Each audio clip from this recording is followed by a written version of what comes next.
it seems to me that in the torture points, there are two issues. And the first of all is the legality of it all. And the second one is the reliability of the information which is obtained. And if I can draw an analogy with the law today, at least in the European Union, most European Unions, all European Union states, are signed up to something called the European Convention on Human Rights, and Article 3 of the European Convention on Human Rights prohibits torture. But even there, and even today, there's a distinction which is drawn between the operational use of information that's gained during torture and the legal use of information that's gained during torture.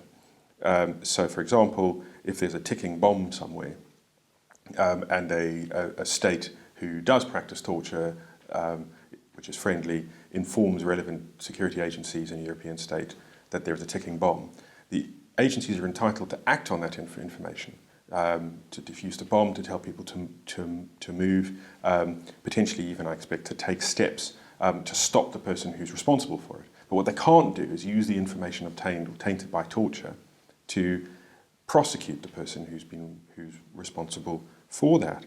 And it seems to me that there's some parallels in this case. The next question then, of course, is, well, what's the benefit of the torture? What's the benefit of carrying out torture at all? How useful is it, both in operational environments or in judicial environments? And it seems to me that, certainly from a modern perspective, we would say that it's almost next to useless. That we know that as soon as you start applying torture to people or threatening to apply torture to people, they tell you what you want them to know. From some of the accounts that we've seen, we'll come on to them, Collins in particular, dubious as it is, if the kinds of questions that were being asked were as leading as they appear to have been, we can see that the use of torture would have been absolutely useless. The Dutch were feeding answers through the questions, and people were confronted with horrendous tortures.